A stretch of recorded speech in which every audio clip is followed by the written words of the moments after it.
I've done. How did you learn to start trusting when I'm or still what to working on say? that. Yeah, I'm still working on that. Are you talking about the readings? Readings, yeah, Okay. because When I will give warnings, I will give a lot of warnings. okay. Um, Or for example, can I ask you about the story about the young boy that you once saw? You were at a gym, and the instructor, you kept seeing a young. oh, I think that was fascinating. That was one of the first stories I heard. yeah. I was at a gym doing my exercises, and this young kid kept bothering me. No one else could see it. I'm looking around, did anybody else see this kid? And and I said, "What do you want?" He says, "Tell my mother I can breathe through my nose." I said, yeah, go. Like I'm trying to concentrate on I was trying to concentrate on what I was doing. And he said, "Tell my mother I can breathe through my nose." And I said, okay. So this woman came up to me. She worked there. And she said, "How you doing, Marilyn?" I said, "This is going to sound really weird. This little boy here," and I described this little boy to her, and I said, "He wants me to tell you he can breathe through his nose." Well, right then and there, she just started crying. And right then I knew it was her son. Ah. He passed. And I said, she says to me, "How much do you charge?" And I said, "Give me a phone call." Like, I'm not, Yeah. she was just a friend of mine. So I wasn't really. No, you weren't really. I wasn't, this was just because this kid wanted me to tell him, Yeah. her mom, he can breathe. So I went over to her place, and I sat down, and I said, "He's here right now." Anyway, he passed. He did. We did make a. We did So pass over. He came through you to say, because he knew I could see him. Right. And he just wanted his mom. He had cystic fibrosis, I think, some kind of lung disease. So breathing through his nose was something he couldn't breathe before. I didn't know this. How do I know this? Exactly. Yeah. And anyway, she came to me. That happened a few years ago. She saw me having coffee one day with a friend of mine, and she sat down and she said, "Thank you. You've changed my life. Wow. Me and my husband's life. We can live now." Wow. And everything that you said, you know. Mm-hmm. And I said, okay. So she and her husband felt so much better that it wasn't all in their head either. And it's interesting because for this young boy just to show up and give you one hint that this happens a lot. This happens a lot to me. Yeah. And I hate being in crowds. I hate being in crowds because they can see me. They know that no one else can see them, but I can see them. And they want me to tell their parents they're okay. It's mostly kids. Okay. Mostly kids do this. Like when I went to, I went to a dance recital.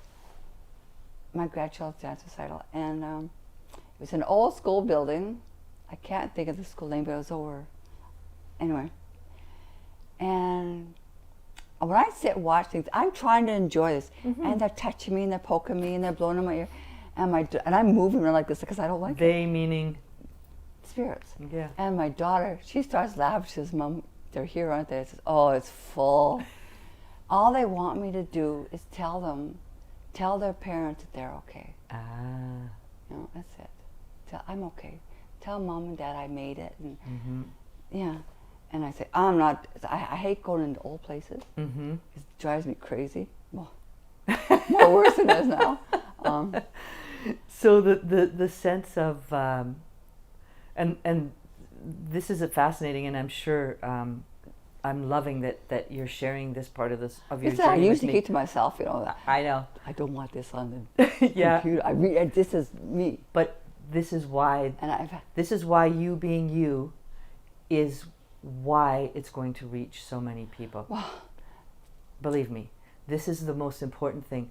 All of what you're saying, being Marilyn, in this moment in time, is going to reach out and awaken and help people. Same thing. If you're feeling crazy in your head because you can't even concentrate on a task or a thought, like the experience that you have with the phenomena, the extra phenomena that's coming through you, like you are so amazing to me on how full of resilience and humility and kindness and caring and wanting to bring this story out. Like you really get my dictionary out.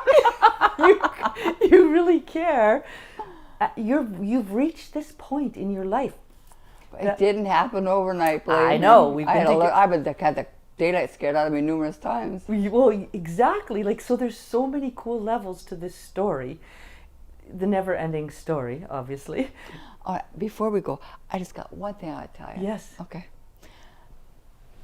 Got 4 minutes. I know a lot of people, and there was one person in the hospital, and we went to see her. And we went back. We played cards. My husband and I, we played cards with this lady and everything. She had no other visitors, and I knew this.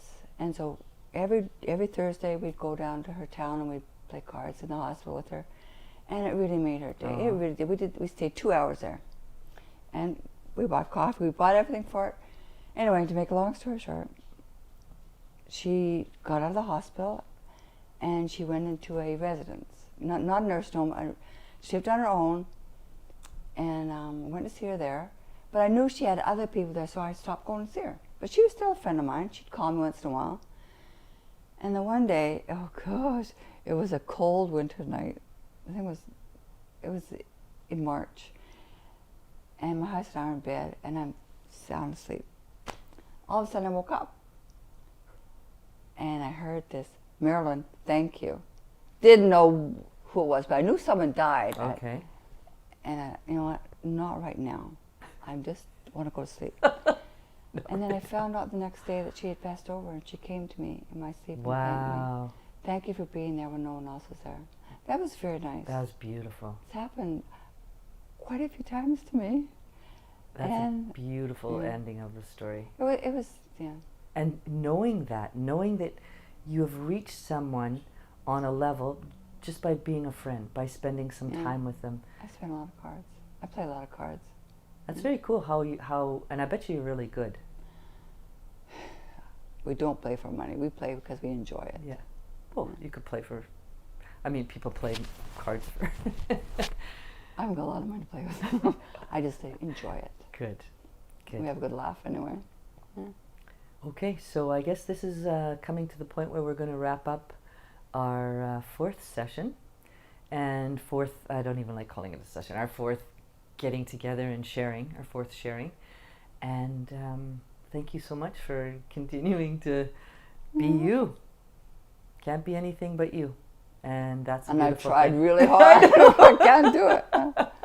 Good, because we wouldn't be here if you were being someone else other than you. Okay. So thanks so much. You're welcome. And we'll be back for more. Okay. Right on. And don't forget to like and subscribe. 2 thumbs up. And the Space Between Time YouTube and the Space Between Time Facebook. Please leave your comments. Leave questions for Marilyn. Let's talk more with other people. Let's invite other people. We're going to eventually invite other people to share the space with us. Maybe over the phone, even through whatever technology can bring. And yeah, join us, follow us, like us, and listen to our stories. And be inspired to come out of your own shell, to feel good, to know that you've got this, just like Marilyn does. Cheers.